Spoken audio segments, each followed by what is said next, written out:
So happy for you guys to be here. It's fun to do some new things here. And one of the things I'm really excited about doing weekly services is, actually, Hannah, I'm pretty loud. If you can turn down number 16. One of the exciting things about doing weekly services is that we get to have series now, which is something like we never did. It was always these one-off talks, and so now we get to build on a series. And the series we're building on, our very first series, is based off of a Forbes post, which I don't know if that helps anything for anyone here. But we're inspired by that. We're calling it Love Lost.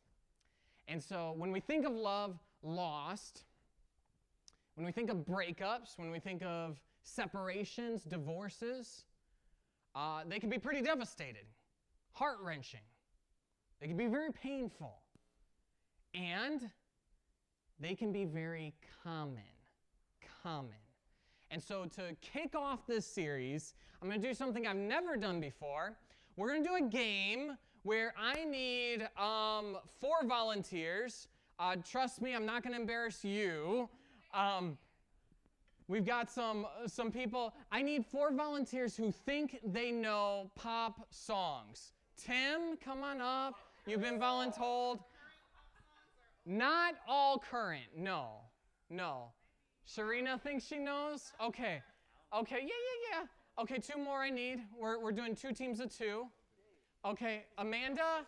Hey, and Ken, come on up. And Amanda. All right, okay, so here are our teams. Very nice. We've got Tim and Sharina. How well do you guys think you know pop songs? I don't know current. I need somebody young on my Oh, okay, you do not know current. No, you can't. You're drafting? No, you're on this side. Yeah, and then we got Kenyon and Amanda. How comfortable do you? I'm pretty well with it. Okay. So, if you know me pretty well, you know that I have been professionally trained by Carter as a guitarist. I have no training in singing, and so this is not my thing. But I'm going to do it anyways. And so that adds to the challenge, you see, is I might at times hit the note of the original artist, but most of the time it's your guess here, okay? So the game is finish the lyric, and I'm going to be singing popular songs over the last maybe 30 years, maybe 40 years, all related to breakups, and you've got to finish the lyric. And so we'll be civil here. We'll start over here. What's wrong with that? So we'll start over to my right, and and let's see. Here we go. And so if you guys will just have like 3 seconds to finish it. If you can't, or if you get it wrong, it goes to your competitors. Okay? Guys, make sense? If you win, you get a free bag of chips. All right. Man, I knew I would be nervous doing this. Whew. This one's a little older. Got some water for me. Okay.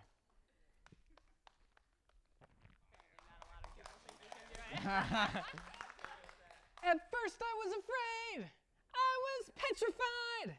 Kept thinking I could never live without your light. No, stop! You're not playing. You could have volunteered. Okay, what is it? Without you by my side. Are they right?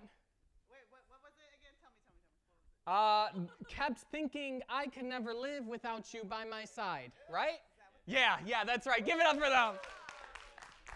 1 point. First point. I don't know what Amanda said. Don't worry about it. I stole it from her. That's Okay. what she said. All right. Do not give us anything current. Okay, nothing current. Okay. You must not know about me. You must not know about me. I could have another you. In a minute. Matter of fact, he'll be here in a minute. Hey, that's right. Give it up. All right, this one's a little longer and a little faster. We'll see how I do. That's Beyonce. I knew. You didn't know that? I hope she comes along and breaks every one of your plans. I hope you spend the last dime and put a rock on her hand. I hope she's wilder than your wildest dreams. She's everything you're ever gonna need. And then I hope she Cheats. That's right, that's right. Who didn't know that one? Who didn't know? You guys didn't know? Yeah, that's a little more current. Okay. All right. The one you've been looking for. Country, yeah. And you call me up again just to break me like a Be quiet. So casually cruel in the name of Love. No! Chance to steal? Do it again. No. And you call me up again just to break me like a promise. So casually cruel in the name of a friend. Being a friend? Come on, Hannah. Being honest. You guys both lose your Okay, so it's 2-2, but you had the last one? 2-1, I think. 2 That was theirs. to 1. Yeah. Oh, but then we're going here again, right? Yeah. Okay, but you started. Yes. Oh, But that last one. okay, so then actually, this is the last one. And so I need the audience to decide who gets it first. Okay? This is lightning round. Oh, okay. Either one of you guys can get it. And of course it's worth 3 points. So whoever says the line first. Okay? Okay. Ready?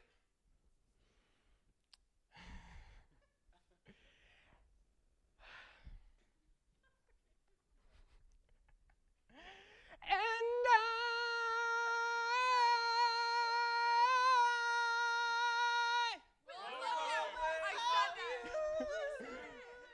Who's first? Oh, she was louder at least. I don't know. You were right there. She did give us the... We have our very first Finish the Line lyric winners over here. Especially give it up for Tim. We had a great teammate. And our runners-up, Kenyon and Amanda. Whew. We don't need to do that again. That's okay. All right. So why don't we're just kicking off the series. We're talking about love loss, and of course it's painful, so we figured we'd start with something fun. But let's look into a little bit of that pain. Why don't you turn to somebody next to you, and without saying anything too personal, let's talk about why it hurts to have your heart broken. Love loss, why breakups hurt so much. Why don't you just share with somebody next to you, form just groups of 2 or 3. Why do breakups hurt so much? I'll give you a second.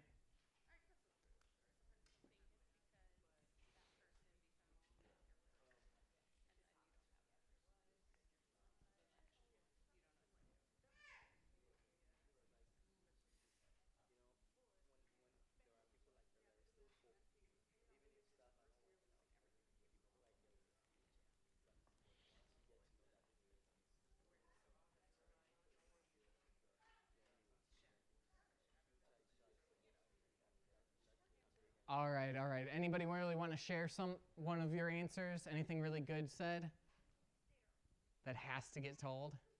Yeah. The things that came along with that person, you're losing them plus whatever came along with them, whether it's family. Yeah. That's really good. Yeah, it's not just that person you lose.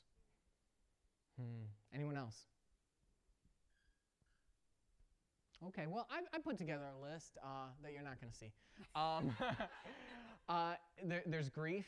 You know, kind of what you're saying is that this is not just a relationship loss, but this is almost like a death. You know, it's a loss of a relationship, like you lost a person.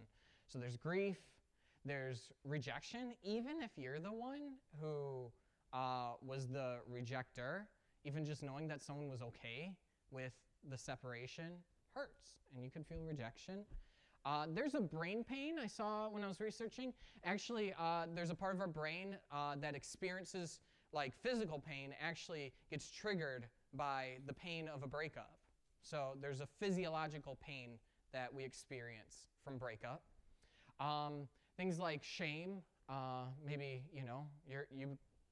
now you look at yourself as somebody who can be rejected or somebody who's alone, or if you've been divorced and you've been in the church, it can be a lot of shame that you feel put on you by church people. So there's all kinds of ways that breakups can really hurt us. And so let's talk about Jesus. What does Jesus say about breakups? And he doesn't talk a lot about dating at all, because there wasn't really dating the same way as we do today. But he does talk about divorce. And so for the rest of this talk, what I want to do is I want to share a little bit about what Jesus says about the divorce, and I want to see what we can take from it. Okay? So one day, the Pharisees come up to Jesus, and they want to question him, and they want to trap him.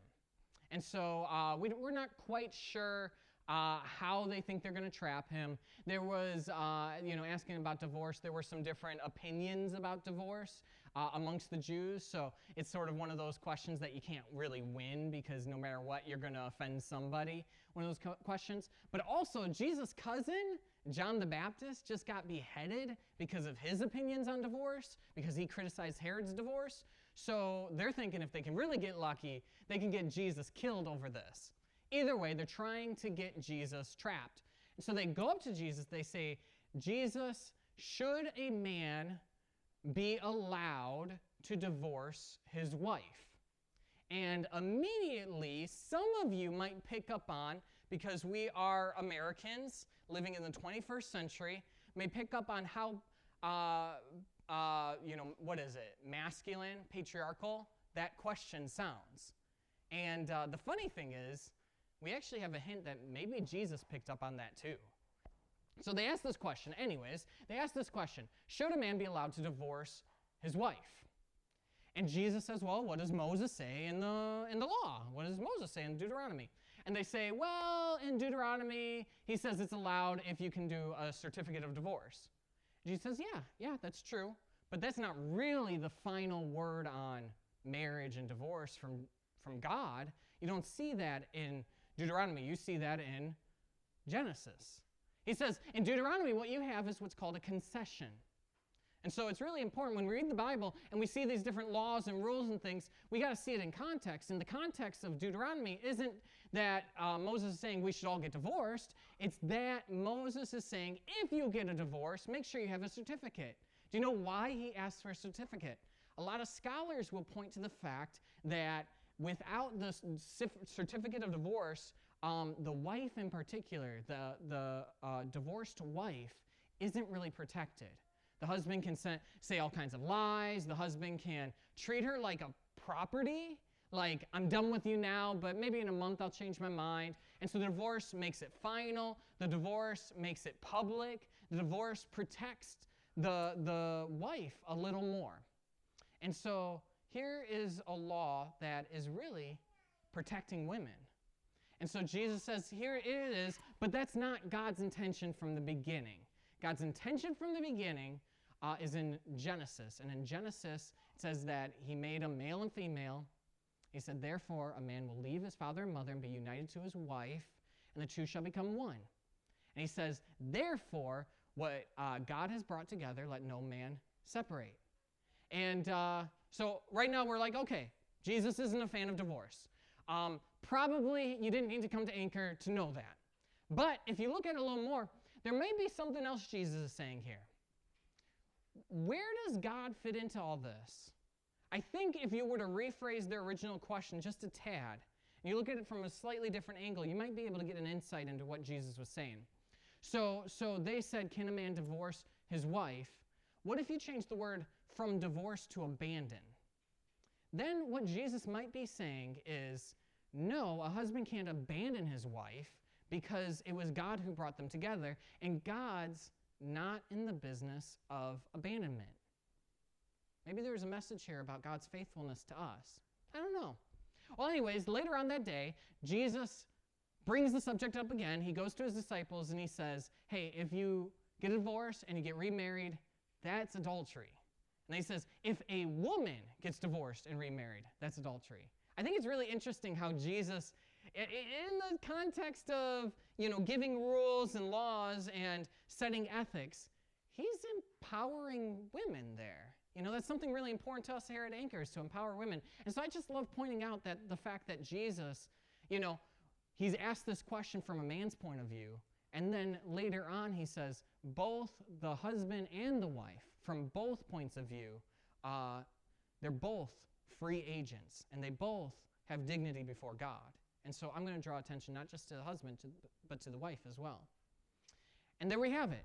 Jesus doesn't like divorce, which, again, a lot of you guys already knew that. And, of course, when I tell this story, there's a lot more that can be said. And there's a lot of very smart theologians who have searched the scriptures, and they found different exceptions.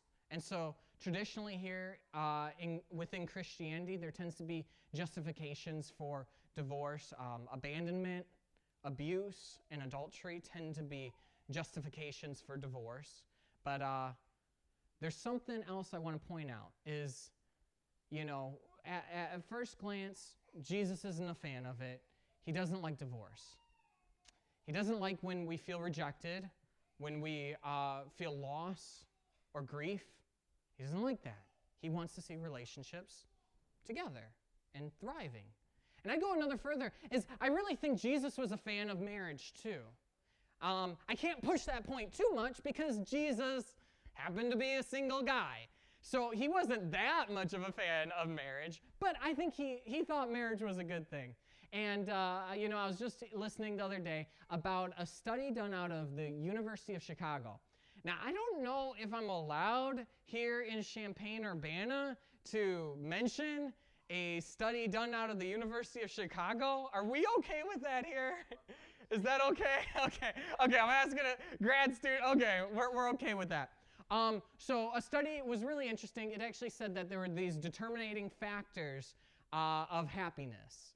And so, you know, is it education? Is it income? Is it wealth? Is it gender, race? You know, what determines how happy people are? And one of the most, actually the most determining factor turns out to be whether or not people are married. Crosses any kind of lines or demographics, marriage seems to help. And I think that makes sense in our culture where we're becoming more and more lonely, where in our culture, if you have a spouse, it makes you a lot less lonely. And so they speculate a little further and they say that maybe the lower rates of marriage these days might be contributing to the higher rates of depression we're seeing. So just a little bit of speculation. So I think Jesus, though, was not a fan of divorce. He was a fan of marriage, I believe, and that marriage was a gift from God, I believe. But he wasn't a fan of divorce. And you know who else wasn't a fan of divorce? Everybody I've ever met who's been divorced isn't much of a fan of divorce. You know, here's the irony. When we talk about divorce at church, we feel like the need to make it super clear that Jesus doesn't like divorce. And then we get into a conversation about the exceptions and when it's right, and we're just nitpicking people's personal lives so much. And what we end up doing is we end up kicking people while we're down. You know, I just heard it from a pastor saying we're too lenient when it comes to divorce in our churches. I'm like, what do you expect from us? To, you know, come here, I hear you're getting a divorce. Bam, I'm like, no, why would I do that? You see what I'm saying? Like, it's painful. For so many people, divorce is the hardest time in their lives. Why is it that at church, that's the one place where people feel smacked upside the head more than anywhere else? You know, I said earlier that this whole series was inspired by a Forbes article. So Hannah found this Forbes article. She was super interested in it. And it was causes of divorce, top causes of divorce. And it's super interesting. And of course, you know, we're letting that be a springboard. You know, we're not preaching Forbes. I don't know. I don't think there's very many strong opinions about Forbes, but in case there is, I don't know about it. That was just something to inspire this series. We thought it was super interesting, some of the things we saw. But the most interesting thing to me was the number one cause of divorce mentioned by divorced people. The number one cause was not infidelity. It was not financial stress. It wasn't conflict. It wasn't incompatibility. It wasn't abuse. It wasn't parenting troubles. The number one reason divorced people say that they got divorced, 40%, big, massive chunk. The next one is 30%. So by a significant margin, the number one reason married couples are getting divorced is because of a lack of family support. Lack of family support. That seems so random when I heard that. But I think the more and more I sit on that, the more and more I realize that it's tough to hold on to a relationship. Relationships are really, really difficult. And I think what divorced people who were surveyed were saying is that they would have liked a little more support. And if you've read the New Testament, maybe you've picked up on the fact that the church is supposed to be a family. And so one of our responsibilities as a church is to support people. You know, a family's responsibility isn't to smack people, isn't to kick people while they're down. The irony here is if churches were better at supporting couples, maybe there'd be less divorces. And so that's kind of where I want to land today. And of course, you know, we're talking about divorce, and that's only applies to maybe a few of us. But let's open this up, because it's not just married couples who need support. We all need support, whether you're dating, whether you're married, whether you're separated, whether you're divorced, widowed, whether you're straight, whether you're gay, whether you're trans. You need support. And the church needs to be a family to people. And so here at Anchor, we want to put people first. This is the ministry Jesus demonstrated to us. He put people first. He elevated people. He empowered people. He demonstrated the love of God to people. And one of the ways we want to do that is we want to support one another through prayer. It's a very simple way we can say that we're here for each other. And so I thought it would be really great in our kickoff service to close by praying for each other. And then I talked to Hannah, and we talked about it, and we thought, we don't want to make guests feel super uncomfortable with this, or we don't want to make anybody feel super uncomfortable with this. And so what we're going to do is, in a second, I'm going to invite you to go to one or two other people and say a prayer for them. But there's two rules. Rule number one is keep it brief, because we're just going to take a minute to it. So one word, one sentence. If you want to share what you need prayer for, say, pray for my relationship. And if somebody says, pray for my relationship, and they stop there, at least for here, let's just let it stop there. We don't need to pry, okay? Let's keep it brief. Let's, respect people's privacy. Or you can say, it doesn't have to be relationship. It can be pray for my job, pray for my finances. Let's be supporting each other, whatever it is that comes to mind that you need prayer for. And keep your prayers brief. It doesn't need to be complicated. Just a simple prayer, just showing that you care about them, and you're bringing whatever it is to God. The second ground rule is if you don't want to do it, you don't have to. This is totally open. So if you feel uncomfortable, that's okay. You don't need to go up to anybody. But I do want to give an opportunity for anyone who does want to do that right now. So go ahead and maybe find one or two other people in the room and just take a minute and pray for each other. Any questions? Is that okay? Cool.